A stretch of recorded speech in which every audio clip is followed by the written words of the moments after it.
अस्सलाम वालेकुम, this is me Sana Maqsood, team member of Fatima educational system Kiramwala. माफ़ करने और दरगुज़र करने में क्या फ़र्क है, ये आज हम देखेंगे।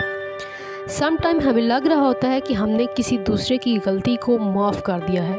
तो अब यहाँ पे हम देखेंगे कि क्या वाकई हमने माफ़ कर दिया है या नहीं।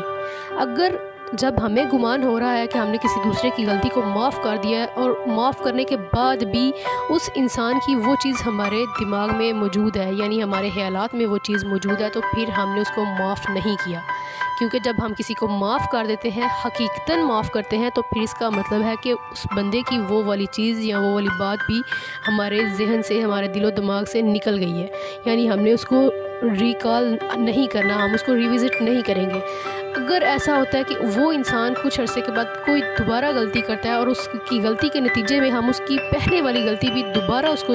याद करवाते हैं, उसके सामने लेके आते हैं, तो फिर एक्चुअल में हमने उसे माफ़ नहीं किया। यानी हम उसकी पहले वाली गलती को रिकॉल भी कर रहे हैं, रिविज़िट भी कर रहे हैं, बार बार उसकी याद दहानी उसको भी करवा रहे हैं। तो ये माफ़ करना नहीं है।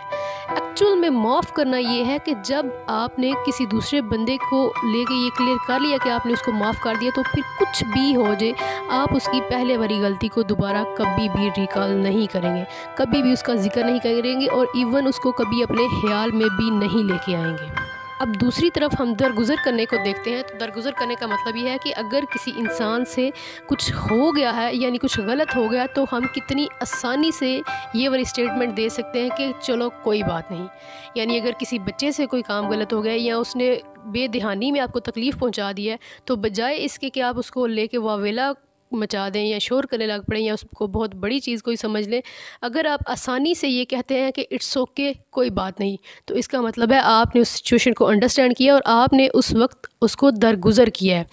अब हम अगर इसका फ़ायदा देखें माफ़ करने का, तो एक्चुअल में इंसान ख़ुद को फ़ायदा दे रहा होता है, यानी अपने आप को सुकून दे रहा होता है। जब किसी दूसरे इंसान को लेके हमने सोचा हो कि उसने ये गलत किया है या मेरे साथ फ़लाँ गलत किया है, फ़लाँ जगह पे गलत किया है, तो हमने ख़ुद पे अपनी बॉडी पे स्ट्रेस डाला होता है। अब इसका हम अगर फ़ायदा देखें तो माफ़ हम किसी दूसरे को कर रहे होते हैं, लेकिन एक्चुअल में हम अपने साथ अच्छा कर रहे होते हैं। अपनी बॉडी को जो हमने स्ट्रेस दिया होता है उससे ख़ुद को नॉर्मलाइज़ कर रहे होते हैं। तो ये वाला अपने ब्रेन में पॉजिटिविटी के लेवल को बैलेंस में रख रहा होता है,